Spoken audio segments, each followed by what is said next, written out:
أعوذ بالله من الشيطان الرجيم. بسم الله الرحمن الرحيم. الحمد لله رب العالمين. الرحمن الرحيم. مالك يوم الدين. إياك نعبد وإياك نستعين. اهدنا الصراط المستقيم. صراط الذين أنعمت عليهم غير المغضوب عليهم ولا الضالين.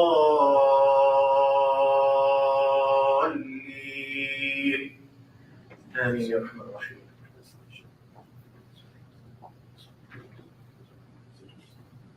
Do you remember the translation?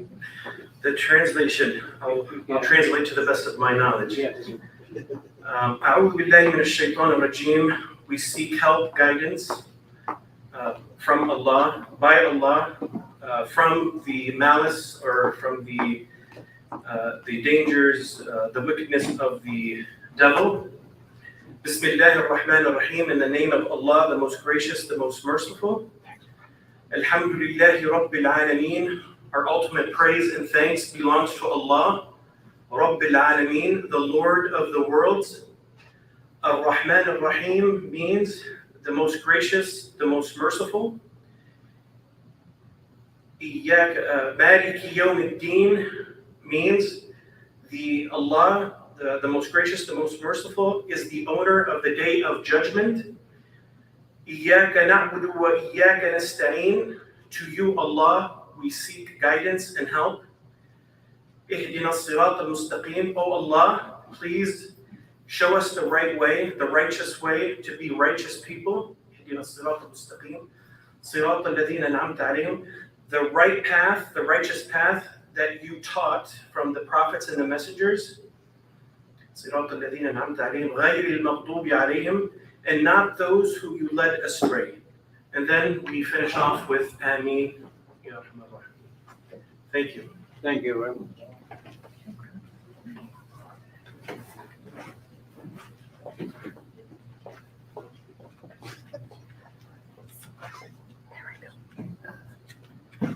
Well, today we are very lucky to have Dr. Bahu Shaikh to give us his wisdom and knowledge.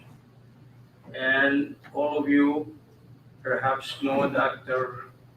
Bahu has been a member of our community for a long time. He served on many committees in the past, and one of the most important ones, he worked on the Constitution Committee, where our Constitution was revised from its simple form to be a very comprehensive. And he and other colleagues in the community worked on that. And we're proud of him. I think all of you can read his credentials. He actually started in Toledo working for the University of Toledo Medical Center, but before that used to be Medical College of Ohio, and before that, whether Blake likes to talk about, I'm not sure. But then he really moved to the private practice in the Toledo Clinic in the field of oncology, and he was the one also contributed to my late wife treatment as well. So we knew him at the personal level, we know him as a colleague and a member of the community, and also as a friend as well. So please welcome Dr. Bahu Shaikh.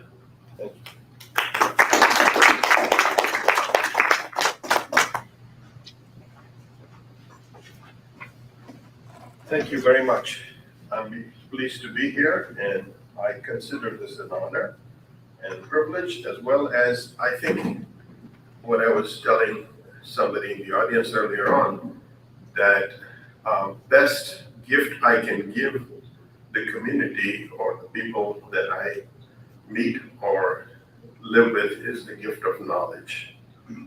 And then what you do with it can be endless. So I try to learn things that I think are worthwhile for me, and then I try to teach them to whoever is interested. So I'm glad to be here, and as you can see, you'll ask, what is my interest in Islamic medical ethics? So every good lecture should start with a story. So here's my story. As Saleh Jabri mentioned, I came here from Penn State College of Medicine because the new Medical College of Ohio was starting up and had started. And they had a department which had hematology and oncology together. Many places, the blood diseases and cancer are separate. Since I had just passed my medical oncology boards and I had the hematology boards before, Crawford would understand those things. So I wanted to practice both those fields together at a place, so I applied to several places. And one of them was the Naval Medical Center in Bethesda, Maryland. I would have been closer to my colleague who went to the Air Force, but I decided not to go on the military side, but to come to the private side, which is the Medical College of Ohio. And I began my oncology practice, work over there, even though I had been doing oncology from the hematology side, because we see a lot of cancers in children and adults, which are hematologic cancers, like lymphoma, leukemia, and so on. And that's really where the knowledge of oncology started and then went to solid tumors. So anyway, so to make the story connect to the ethics subject, when I arrived there, there was a woman clergy person, Dr. Joy Skeel. She was the wife of my colleague, Dr. Roland Skeel, who was an oncologist. And there were several Jewish professors. They were teaching medical oncology course, a medical ethics course. So as soon as I joined, Dr. Skeel, Joy Skeel, talked to me. She said, we want somebody from the Muslim side because we don't have one. So would you please come and join us so we can teach this course to the medical students? So I said, yes, I'm a Muslim, but I haven't really thought much about the medical ethics part of it yet. But let me brush up my knowledge, and yes, I will be glad to do it. So that's where my interest started. And I came across an abstract that I wrote for one of the meetings, which was to do with the medical ethics. And my abstract said that, Judeo-Christian ethics was very well placed in the medical school curriculum here in the United States, but Islamic input was not there consistently. So it would be good to have all the three Abrahamic religions join in and teach the part that is necessary, because this is a growing religion. It was not as common in the United States earlier on when this country was founded, but now we can see the diversity is there and the religion is there. And we have like 10 or 11 mosques in Toledo. I don't know if we need that many, but we have them. Some are very, very small, and some are decent, like a size like ours. But anyway, so let's begin this topic by talking about medical ethics. So this is a very important concept I want you to understand, because not many people really take this seriously. Why? This is called the two-book theory of learning. And one everybody knows is the Quran, which is our holy book that you read and you get the guidance for life. But then there's another book, which is the book of nature, which has the physical sciences in it. Physics, chemistry, astronomy, everything else that exists in the physical world. God has said in the holy book many, many, many ways, described it, about the sun, about the moon, about the stars, about the clouds and the rain and how the plants, and they're mentioned there, and then said these are signs for you to learn. It's not signs for you to know. So what does that mean? That means that we should pay as much attention to your holy book, which is teaching you the conduct of life, but you should also pay attention to the other side, which is the physical world, so that you can learn things that are good for you to live, like cure diseases, for example. Many of our sources of treatment come from the plant sources and other sources that we use in daily, and bacterial sources. And so unless we study those sciences, we will not know how to deal with human problems. So that way, we also will come to a verse which says, if you save one life or help save one life, it's like you saved the mankind. So if that is the case, then if you learn something from all the study you do of medical sciences, you save one life, you save mankind, that's what keeps me going. I said, maybe over the career I've helped save at least one life, and maybe I have a chance up there when I get up there. So this way, if you look at it that you are helping people and doing the right thing, then I think you will be rewarded. So, so why should we learn about medical ethics? First of all, God says seek knowledge, and the knowledge is all around us. World is shrinking, economic, political, and demographic trends are there, so we have to know more, not less. May assist physicians in their practices, overcome fear and apprehension about what is unknown. So if you practice according to ethical standards, Christian, Jewish, Muslim, you will be doing the right thing by your patient. And you will be rewarded not only because you will have a good relationship with those patients and their families, but you will also be rewarded through your faith if you have a belief that there is life after death. This is another verse that I really think about a lot, and that is, say, are those equal, those who know and those who do not know?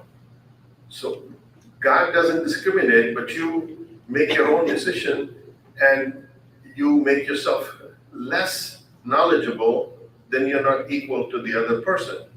So God is not doing it, you're doing it to yourself, then that's not God's fault. If you don't seek knowledge and you differentiate yourself with somebody with knowledge, then you will be the one, either you're rewarded by that or not.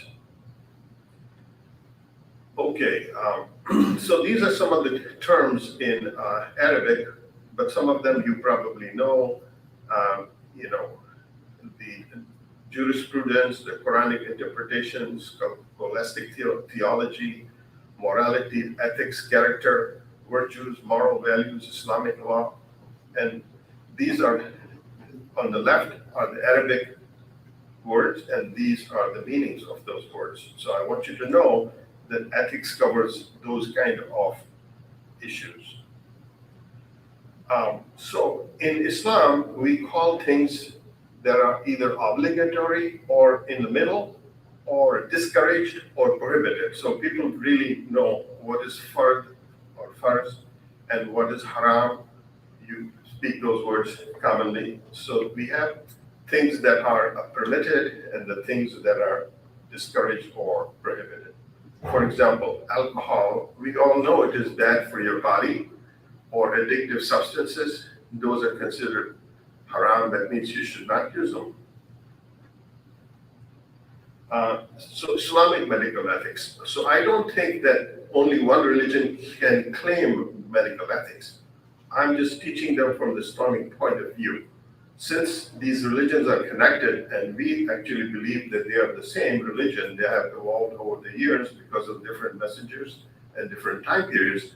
So if this is purely God's message and is coming through different prophets over different times, the message has the meanings that we should take from all of those books that came before, because we believe in the books. We are people of the book, Christians, Jews and Muslims. They're also the children, through the children of Abraham. Those were Isaac and Ismail, the two sons. And so we have to take those things very seriously and consider them in our medical ethical practices. And actually, to tell you the truth, they're not dissimilar. They actually are overlapping each other. So we have a group, and Dr. Crawford Stark is here. He works with me with the Muslim Christian Dialogue Group, which is, at the First Presbyterian Church in Maumee. We've been meeting for 5 years or more, right? Almost 10. Oh, 10, oh my God. Almost 10 years. Oh, double that, yeah. For 5 for me, 5 for you, that's good. So, okay, so 10 years, and we have gone over many, many issues that do match up with what they are teaching and what we are teaching and learning. There are differences. I'm not saying they're exactly the same, but we feel that there's so much in common, and that's the book that I talk about, that we have talked about together, is more in common than you think, by Reverend Bill Baker. If you all have not read that book, it's worth looking at it, because it shows the Quranic verses side by side with the verses from the Bible, and it shows how much common value there is, or common meaning there is. So what does Islamic ethics cover? Not only death and dying, pain management, artificial life support, assisted suicide, euthanasia, autopsy, there's abortion, there's mercy killing, there's infanticide. I mean, there are all kinds of issues covered in the Quran about this, and addiction, and so on and so forth. So there's a lot of, and some of these, I said, this is an update on current events. So if you look at current events, medical ethics is quite relevant. We talk about abortion because there was a major issue, and it's going to be a major issue in the coming elections on Tuesday. So that's one issue. There's a lot of violence going on. So there's mass shootings, that crime is a real problem. Economy is a problem. And, I will touch that subject because I was asked a question about that as well, is how do we treat indigent patients from an ethical point of view? How do you take care of people who can't pay? Yes, there are ways, and we will talk about that. So let's go ahead. So we should demand that Judeo-Christian Islamic medical ethics should be taught in medical school, not only because there are Muslim physicians, but also Muslim patients and others, and because all patients will benefit from it. There is much to learn about major ethical issues such as death and dying, organ donation, euthanasia, artificial life support, and so on, and abortion in the Islamic perspective. So ancient civilizations such as the Egyptians, Greek, Roman, Persian, Indian, and Chinese had medical practices and ethics. Dark Ages were between the 7th and 13th century, when the Islamic empire in the Andalusia, which is the now Portugal and Spain, the Spanish Peninsula, their area, there was being ruled by Moors who came from northern Africa, who were Muslims, and they collected scientists and researchers from all over the world to come there and work with them. And people like Maimonides and Navarros and others who were there. And they compiled a textbook of medicine, which was called Kanun, which is for laws of medicine. In English, they call it the canon of medicine, but that's not the canon, it's Kanun, which is laws.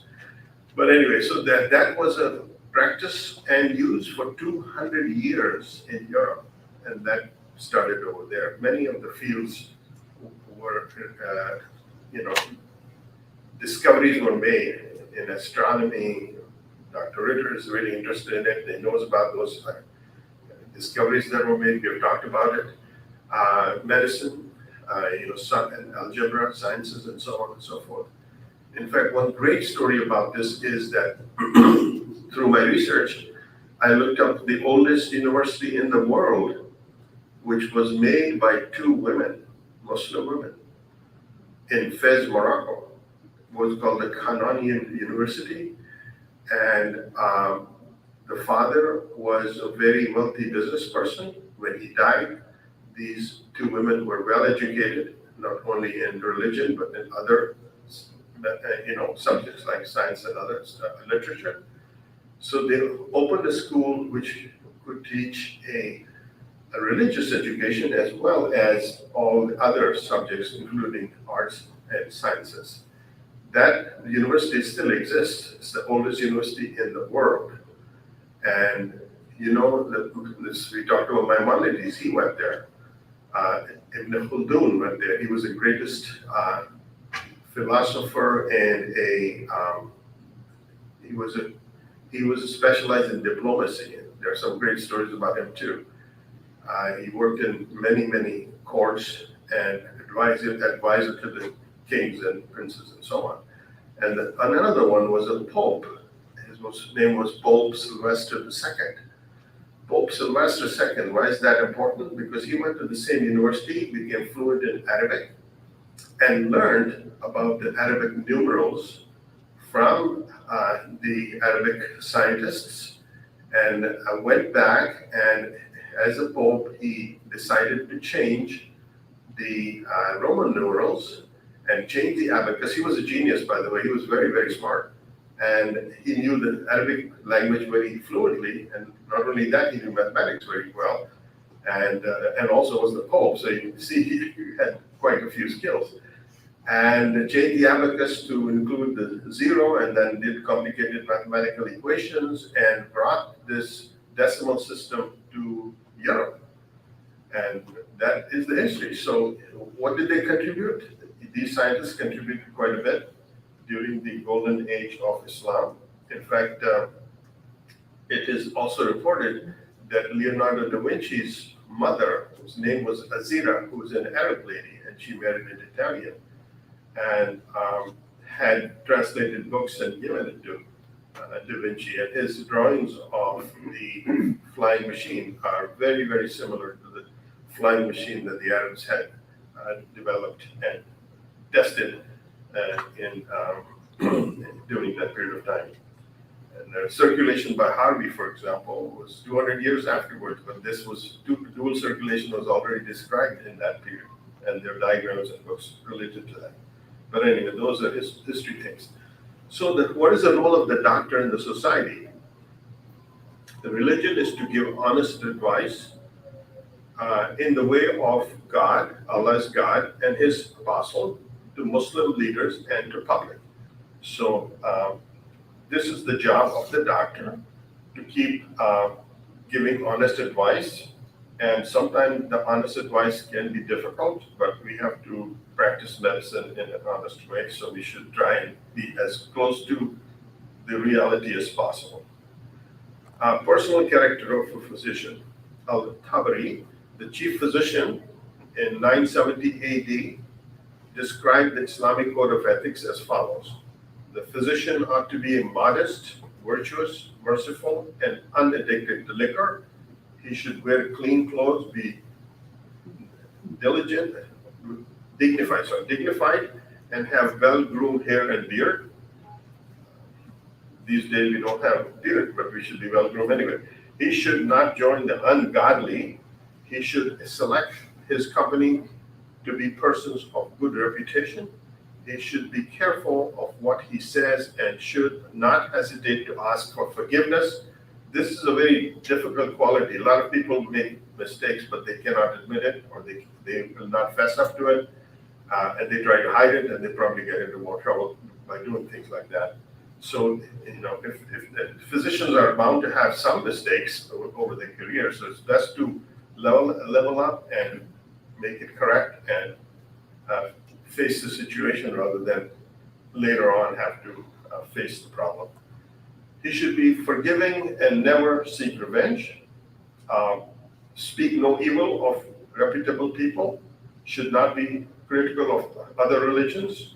Speak well of his colleagues. Should not honor himself by shaming others. That's another very common trait I see, that people try to elevate themselves and minimize the others so that they look better than the others.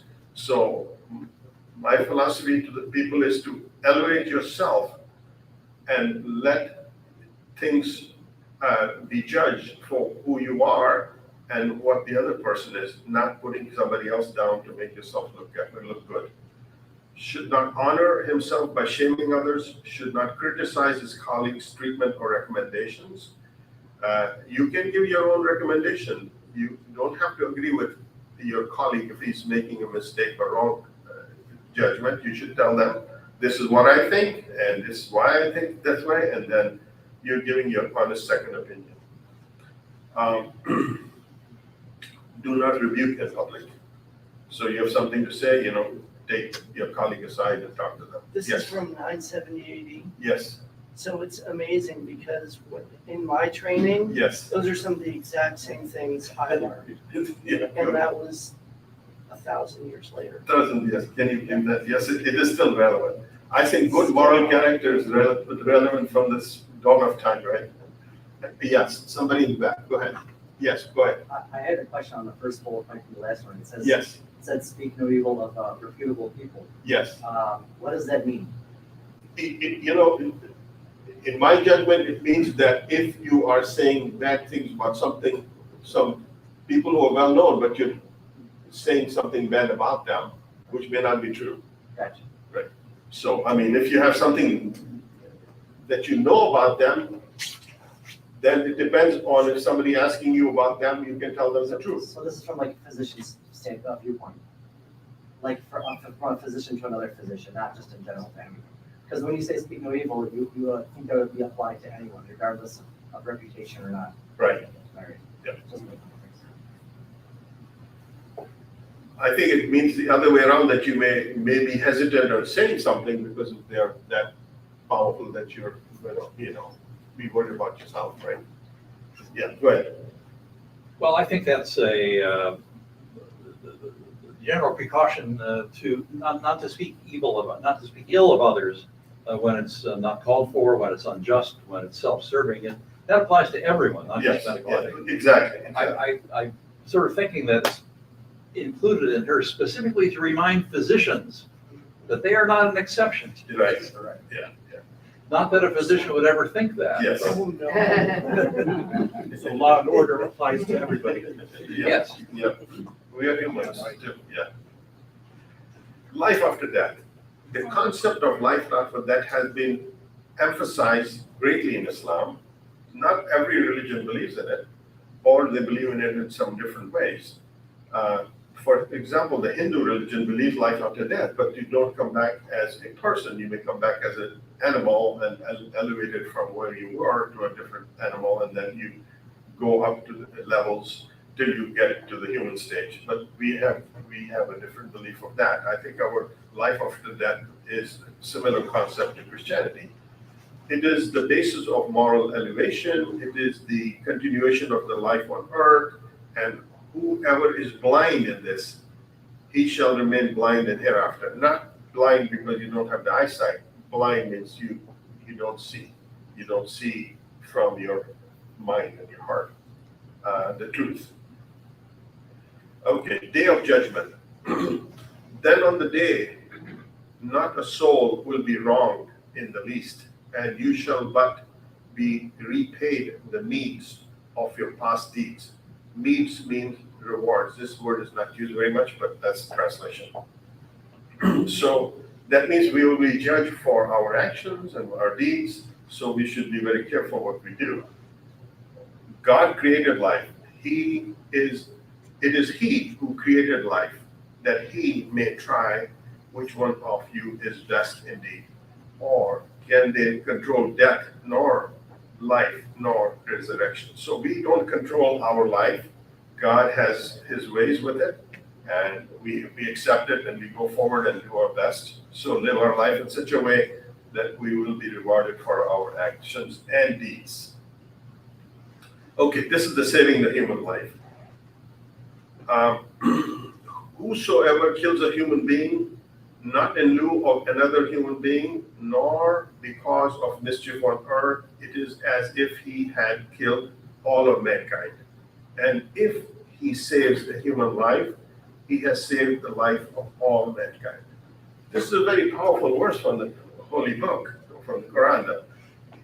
So this is what made me feel good about being a doctor and about my field, because we deal with life and death in oncology, so that you can work very hard and try and save people's life with your knowledge as best. God saves life. We're just the helper. So I'm not saving the life. I'm trying to help get them there, and if God permits, that life will be saved.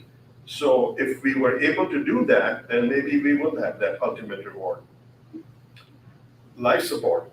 So now we looked at saving the life. Now, where does the boundary, this is a very important question, because we faced in our own family this year a person who is close to us in the family who was on life support because he was a long-time smoker. He has chronic pulmonary disease. He got pneumonia, went to the hospital, and was on a ventilator for weeks and months. And we had to work with the family and decide, what do we do now? Where do we stop? And how long do we go? And what signs do we look for? And what is the role of the doctor and the family, and so on and so forth. So if interference is going to produce any benefit or improvement, then it should be done. Otherwise, things should be left alone. In case of terminal patients, interference will provide no benefit, therefore they should be left alone. That is a very simplistic way of looking at it. This is one of the most complicated decisions that doctors have to make on a patient who is on life support. And I know Dr. Crawford and Dr. Ritter have faced this, so have I, because we practice a similar kind of medicine. And that is an extremely difficult job. Is when do you say that enough is enough? When do we stop?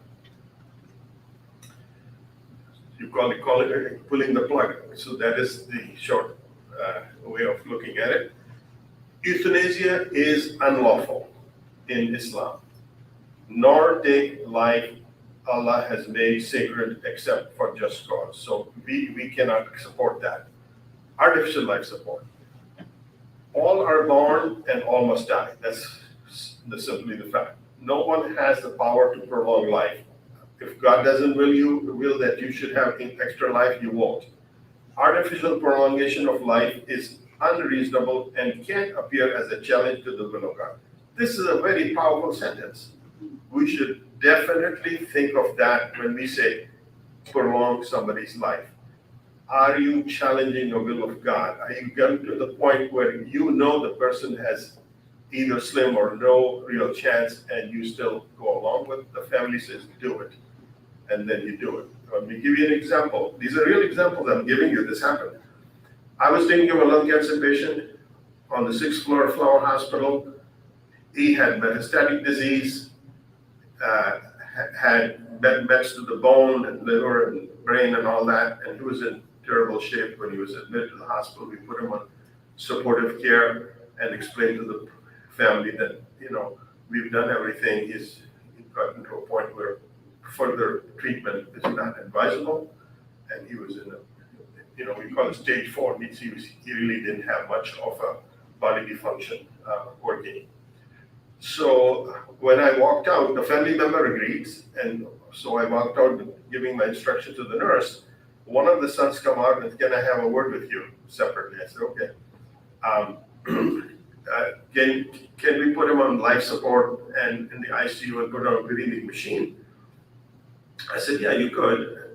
And it could prolong his, life for maybe hours or maybe day or two. Then he asked me, okay, will Medicare pay for it? I said, yes. He said, then why don't we do it? I said, you're saying to me that if Medicare didn't pay, that you would do it, but Medicare is paying for it, we should do it? That's not the way to look at it. The way to look at it is this going to be helpful to your dad? And is this going to benefit him? And what are you doing by just prolonging him for a few hours instead of keeping him comfortable? So those are the kind of discussions we have. Pain management. Patients is obligated to treat pain and suffering. Approach should be gentle and compassionate. Rich and poor are the same. God will reward for helping the needy. Healing the sick is next to worship. Now, this is another powerful message. And that is, if you spend time trying to take care or heal the sick, you're almost doing like worship. Or some people say equal to or better than, but that is God to judge. But there's a great story, which I will tell you. There were two friends who went for Hajj, and this is a time when they would go on a camel or donkey or some ride for weeks and weeks. So on the way, they stopped at their friend's house, which was on the way to Mecca. And they found that the friend was very, very sick. So they said, what to do now? I mean, we have to go to Hajj, but this person really needs some help. So one of the friends said, I'm going to stay with him and take care of him while you go and do your religious duty. So one friend went and the other one stayed. The friend that went to Mecca, when he was going around the Kaaba during that pilgrimage, he could see his friend ahead of him. Everywhere he went, he would see him way ahead. And he said, maybe I'm just thinking about this. So they came back home and they met each other and they said, what happened to the friend? You stayed back? And he says, I was with him for I don't know how many weeks or whatever, and then he died. Sorry to say that. So the Hajj had passed, so I couldn't go, so I came back home. He says, you were there, I saw you. You were ahead of me every time I went somewhere, doing this, around this Kaaba and over there, and throwing the stones at the Satan and all that. How come you were ahead of me? He says, I never went there. So when he slept that night, he got a dream. He says, your Hajj was not accepted. Your friend's Hajj was accepted, even though he didn't do it. Now you can interpret it any ways, but the ritual, in other words, is good and important. God wants you to do it. But doing other service to humanity is either just as important or even more important. So I'm just putting it out there so you can think about it. So healing is next to worship, or taking care of people who are in need. Do not kill. These are difficult questions. Is fetal life life? Is comatose life life? Is life on artificial life support life? Is withholding therapy, is it killing if you withhold treatment? If giving massive doses of drugs that nullify pain but may shorten life, is that killing a patient? Is unplugging the machine killing? So these are difficult questions, and they are discussed in this article I have listened here, but we will talk about this. Now, this is another very, very powerful verse from the Quran. Every time I read this, my body shakes because I think, look at this, what God is saying to you. When the baby girl buried alive is asked, for what sin she is killed. When the records of deeds are spread open, when the sky is stripped away, Howard, think of that. What kind of event that would be. When the hell is made to blaze and the paradise is brought near, then every soul will know what it has brought about. So they used to, at that time, kill a baby girl because they didn't want girls. They would bury them alive. Now imagine on the day of judgment when that baby girl is asking the person who did that, is what sin did I commit? What did I do wrong? Think about that. So that is what God is teaching us. Human life is sacred. Therefore, abortion is not allowed in Islam. Therefore, physician has no right to terminate life under his care. This principle also applies to life of unborn child from the time of conception. However, I will show you some of the exceptions here. Kill not your children on a plea of want. We provide sustenance for you and for them. So some people take it as, if you have children, don't think that you will not be able to support them. God supports them, and you have children. You want children, you should have them. Also, it talks about this gestation. This is another very, very, very powerful verse in the Quran, which shows the period of gestation and how the baby is growing in the womb. Then we made the drop into a clinging form, and we made that form into a lump of flesh, and we made that lump into bones, and we clothed those bones with flesh, and later we made him into other forms. Glory be to God, the best of creators. It comes from a drop of fluid, and then it clings to the wall of the uterus like the embryo does. And then comes a lump of flesh, and then comes the bone, and then comes the skin and other things that form the baby. And this is described in the Quran. And the significance of this, how did Prophet Muhammad ﷺ have this knowledge Right. 1444? Right. That's why it's a divine message. Yeah, that's what it is. Okay, sanctity of life. Sanctity of human life is preserved in Islam. Killing of one's own child is considered a sin. The gravity is second only to that of disbelief in God. The biggest sin in Islam, right, is what?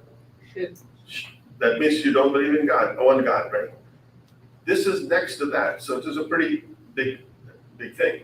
A fetus is regarded as a separate living entity at 120 days of gestation. What happens at that point? Did anybody can tell me?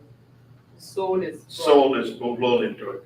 So yes, the soul is blown. That means before that, it is still not recommended, but beyond 120, it's considered a murder, or it is equivalent to killing a life. Therefore, abortion before 120 days is a lesser sin, but after 120 days, it is like murder. When life of mother is at stake, abortion may be permitted. So there are some exceptions there. Now, let's talk about organ donation.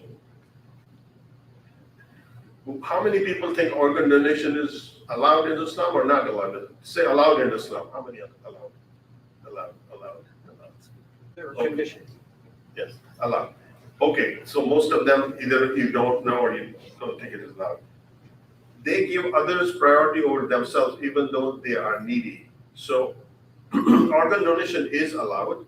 If the living are able to donate, then the dead are even more so, and no harm will affect the cadaver if heart, kidneys, eyes, or arteries are taken to be put to good use in a living person. This is indeed a charity and directly fulfill Allah's words. So giving your organs for donation, whether you're alive or dead, is okay. And now, people ask this question is, what if we are born again and we go to heaven? We would be missing the kidneys and the heart and all that. What happens there? God creates, so you are not going to be in a physical form that is incomplete, or you will be in a perfect shape when you get to heaven. and you will live forever there. So age is not a factor. So you'll be in great shape, even if you have sickness or illness. That would not be a problem. I got a question real quick. Yes. As far as donating, so I'm a healthy male, and let's say my brother needs a kidney. Is it lawful for me to donate my kidney to him? Absolutely. But that will put me in danger. Well, There's no. a possibility. If you are in danger, then you have to make a judgment. Then you have to consult them. The doctors won't do it if they think that you're in danger. They will not take, you have to, there is a protocol. If they think that you're going to limit your life by giving somebody kidney, they're not going to recommend it to you. No, if you're in good shape and you're good health, by all means. Okay, so this is considered an act of charity.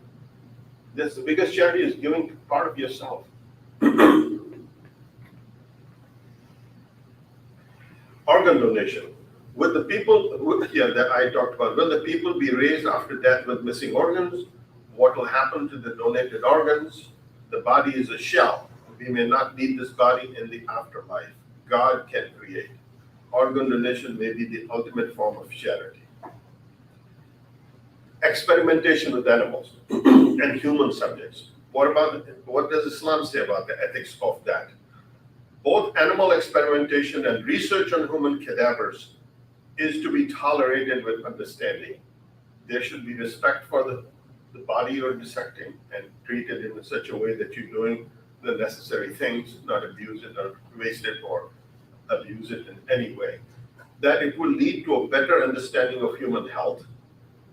Dissection is permitted under Islamic law, provided it is legally required and limited to parts absolutely necessary. And autopsy is the same way. I have a question on. Yes, This is not from a religious point of view, but from a medical. yes. Let's say you're a person and you've got, let's say you're a real old person, 90, 95 or whatever, and do they want a body like that? Like medical schools, do they want old bodies like that, or? They will take any kind of bodies available if they're intact, that is, yeah. And If they have- how about if you're a disease, you've got cancer, you've got Yes. cancer throughout your vitals? If for anatomy purposes, there'll be a separation here.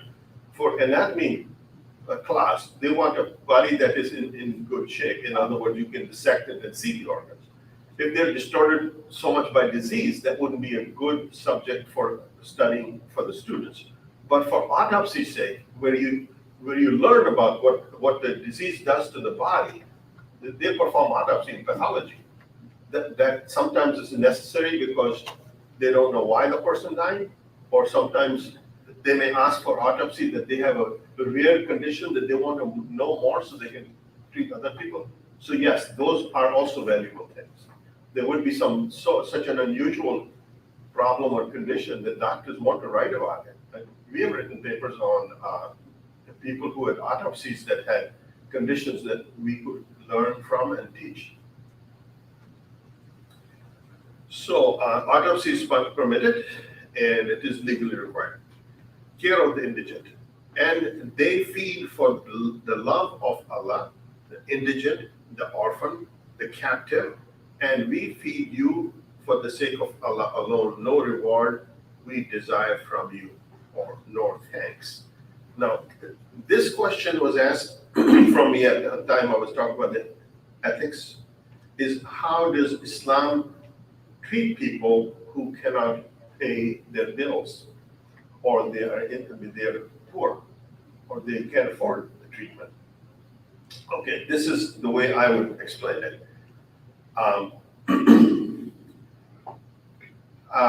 As a doctor, we used to see patients, Howard will know about that, and at a point it came where they would put the name of the patient and their time they're arriving and so on and so forth, and then on the last column, they would put how much balance they had that they had not paid their bills, so on and so forth.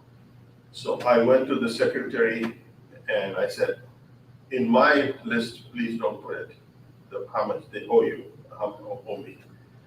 So she said, why? I said, I'm a human being, that might bias me from treating the patient, whether he has so many outstanding bills or not, and I don't want to deal with that. You guys have to do whatever you have to do. And if they ask for, benefit, then I will let you know how you can help them. So they said, but the others are all doing it, and you're going to lose 20% of your whatever it is. And I said, don't worry about it. That's my 401k in the sky. She said, what do you mean by that? I said, that's my retirement account up there. So I think God will reward you for some things. You're going to still live in the same house. You still drive the same car. You still eat the same food. So what difference would it make?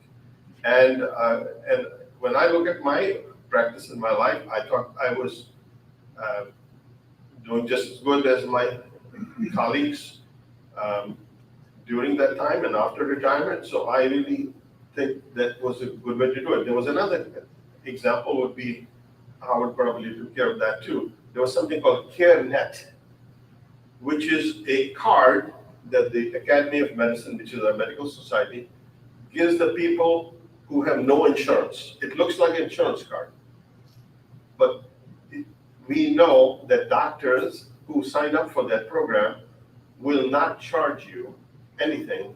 If you show your card, you'll be treated just like somebody who has insurance, but no bill will be generated. So you get treatment for that from the doctors without charge. Now, luckily the rules here in the United States are such that if you have an emergency, you can go to any emergency room or any hospital and be admitted if you need help. So that is a great thing that we have in our system, that you can get emergency care, but then there's a bill and then they have to negotiate if they can't pay, and either they write it off or whatever, but at least somebody's having a heart attack would not be turned away because they cannot pay. So, but in the Islamic system, if you look at the real way to do it, where was the first hospital that was made that had physicians that were certified and accredited, and the medical staff was organized in that way? You know where it was? First hospital in the world that had that kind of situation. It was in Baghdad, Iraq. There was a House of Wisdom there, which was the best place best library and best research institution at that time. And the hospital was there, where the best surgeons were there. And it is said that the beggar on the street of Baghdad could be operated with the chief of surgery at Baghdad Hospital. So that was the state of affairs at that time. When you look at charity care, that would be something to think about.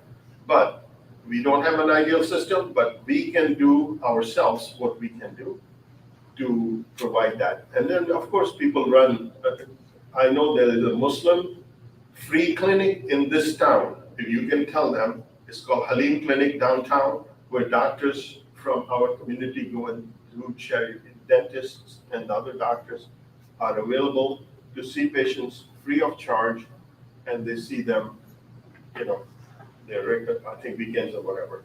They all are working doctors, so they are providing their time for charitable purposes. So yes, those kind of things can be done, and I wish everybody would have some role to do with it. So this is my last slide, so I'm going to read you a verse from, I love poetry, by the way. Poetry is the essence of philosophy, and those people who are not interested in poetry should someday read some. In fact, we have 2 poetry classes going on in this Islamic Center. One is the poetry of Rumi, and the other one is the poetry of Iqbal. If you want to join the classes, look at the email from the Islamic Center and come and join us. So this is from Omar Khayyam. The moving finger writes, and having writ moves on. Nor all thy piety, nor wit shall lure it back to cancel half a line, nor all thy tears wash out a word of it. Anybody want to volunteer to tell us what it means? Wow. Go ahead, be my guest. I'm sure you guys know what it's all about.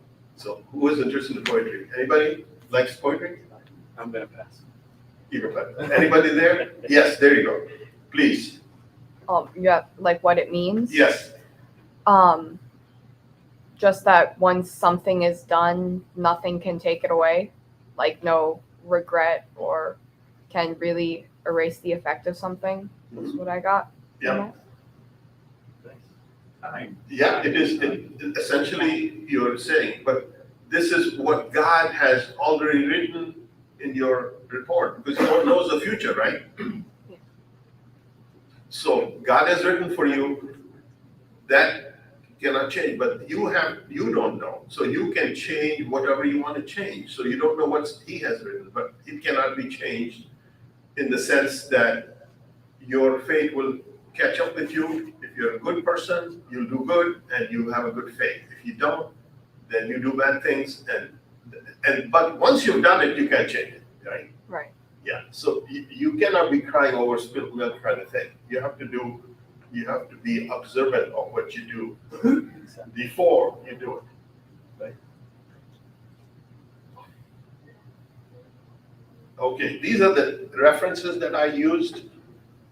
Medical Islamic Ethics by a primer by Asim Badela. This is very good. Islamic Medical Ethics, the Journal of Ahmed. This entire journal was dedicated to Islamic ethics. So there's plenty of articles, and there's just one journal. Medical Ethics and Islamic Tradition by Norman Daniels, the Journal of Medical and Philosophy. Encyclopedia of Bioethics. There's a whole chapter on Islamic ethics, medical ethics, and the Islamic tradition. And these are some of the references. I will end here and wait for any questions and answers, please. Thank you. Can we have lights on the back so we can talk, please? Lights? Someone back there? Yes, yeah, go ahead. Bahu, I wanted to add to the Rubaiyat of Umar Khayyam. I just got back from Iran Yes, and they took us to Nishapur where he's thank buried. you. Yes. And I just wanted to tell you about how he was a poet, philosopher, as well as a geometrician. Yeah. So his grave is something really worth seeing in that it is angular. It's not rectangular. Uh-huh. It's like it has angles to it to honor the fact that he was Geometrician, yeah. a specialist in geometry. And then it goes up like this. There are like these curved pillars Mhm. which have the Rubaiyat of Umar Khayyam written on them. Wow. And then right up top, there is a star that you can photograph. And they have done such amazing justice to his work. Thank you for telling us that. It I'm was- glad. We have to learn more about your visit to Iran from you and Zahir. Maybe you should give a talk about that. Inshallah. Yes, please. Have any of the, like ISNA, ICNA, or any other Muslim medical organization, have they come out with any opinions on abortion, Roe v. Wade? Are they for it, against it? I have not looked for their official announcement, but they go according to the Islamic teachings. These have been very well publicized in many medical, Islamic medical ethics are well publicized. All in many of the, there's a place called academia.edu. They have so many articles about it. Have you ever gone there, right? Yeah. There's also Fiqh Council of North America. Right. And the Fiqh Council talks about all of these issues. So it will talk about Yeah. a termination of pregnancy based on the 4-month thing, Yeah. where the soul is. Yes, yes. And of course, based on the life of the mother, if it's at Yes, jeopardy at yes. any point, Yeah, the yeah. termination is. But academia, have you gone to academia.edu? Try that. It's a fantastic site. It has so many articles from everywhere. All written about, different subjects, including a lot about medical ethics. Yeah. There's an Islamic Medical Association journal. There are so many places where you can find it's not difficult to find Islamic medical ethics articles about almost every subject. I was I just was- wondering, as far as the law was concerned, were they for reversing Roe v. Wade, or? No, they're not for or reverse, they're just going to relate to you what the Islamic belief is, right? So obviously, if the Islamic belief is that to preserve life, they would be wanting not to have an abortion unless there's a good reason for it, right? They'll be against Roe. Not free, I mean, abortion at demand kind of thing, right? Yeah. There was a question back there, and then you, back there, you had a question there? Somebody had a question there. Yes, go ahead. Let me go back to Omar Khayyam a moment. First of all, thank you for the mention of his tomb. His mausoleum is well worth Googling. It's a spectacular It's place. spectacular. Yeah. Yeah, It is spectacular. And there's an amazing sense of peace there. yeah. I missed somebody there back there, but I saw a raised hand. Maybe That they was, left. that was the first thing I wanted to say. Yes. I also have a question. You had asked for interpretations of the quatrain from the Yes. Rubaiyat. Yeah. I wondered, I mean, it's pretty self-obvious Yeah, what oh, it yeah, means, yeah. but I wondered if what you were asking is, do you see a different meaning or a different interpretation? On the surface, it looks like it's Yeah. referring to history. What has happened Yeah. has happened. Mhm. And nothing, your power, your wealth, your piety, your sorrow, nothing can Yeah. change it. Right. My question is, what has the moving hand written? Right, Has it written only what has happened in your life until that point? Yeah. Or is your entire life written? And the free choice, free will, only an Yes. illusion. What is Yeah, Islam's well, take if- yes. on this? good question. Are we predestined? I mean, is there a plan that dictates, even the shaking of my hand as I'm Yes, As I'm yes. asking this As an question. excellent question from the science point of view, as well as from philosophical, religious point of view. The way I look at it, because I also know science, is God is his capabilities to know the past, the present, and the future, right? For you, it hasn't happened. For God, it has happened. And he knows what's going to be happening, right? But God has given us free choice. And he may know what is going to happen, but you haven't done it yet. But if he knows what's going to happen, how do we have a choice? Because he knows this and this and this, right? I think it's more that he knows what choice you're going to make, Yeah. more than the choice has already been made. Yeah, I think that's one of the most difficult It is. theological questions. It is very difficult, yes. But it's there. Yeah, We deal God, with it. yeah. There's nothing unique to Islam about this question. Can I answer that? Just to the best of my knowledge, there are certain things that Allah does and permit that we are not allowed to expand if it leads us to be away from Him. You know, for example, Allah mentioned He has a hand. Does that mean His hand is like our hand? In the Quran, it says, "Laysa kamithlihi shay." That means nothing is comparable to Him. So the wisdom that Allah has is far, far, far unimaginable to us. So our being is completely different than His being. And that's why He's the most gracious, the most merciful. He's a supreme being, supreme God. So there's a lot of questions we will never have answered. And we have to accept it as We Muslims. will have a discussion again with perhaps a group of doctors and maybe some religious expert as well. I think it's worth having a, There are a couple of questions more, we may take them. Yeah, go ahead. Let's Sorry, take a couple more. I have one more question Yes. about the abortion topic, because I Yes. saw the one slide where I don't think you elaborated much on it, but it said on the slide you had written that it is prohibited, its interference is permitted if it is believed that like harm will result otherwise, like if there is no interference. I was curious because later you mentioned specifically if the life of the mother is at risk, and I was Yes. wondering if there's any, like, what is the, what do we think if it is not fatal? Like if the mother may not die, but may be like seriously physically harmed in some way, or like emotionally harmed if it's like a young child, or economically harmed by this, or things like that. Or if the child maybe, like some people have abortions because like maybe the father is abusive and they do not want the father to abuse the mother and the child, things like that. I was curious, like, does it cover specifically Yeah. only fatal harm or any other harms? Islam also lives in the time that it's a living religion, so it lives in the time where you are, and the place you are, and your circumstances, so you can apply the same rule.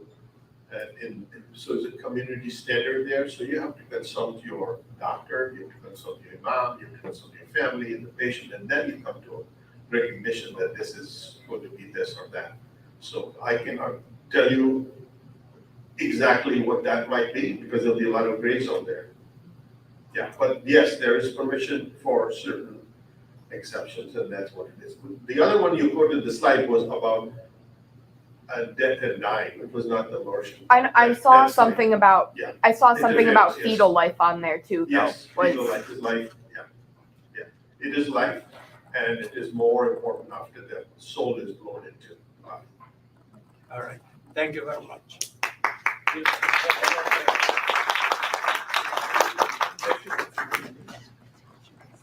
you. I'm good, Robert, how are you?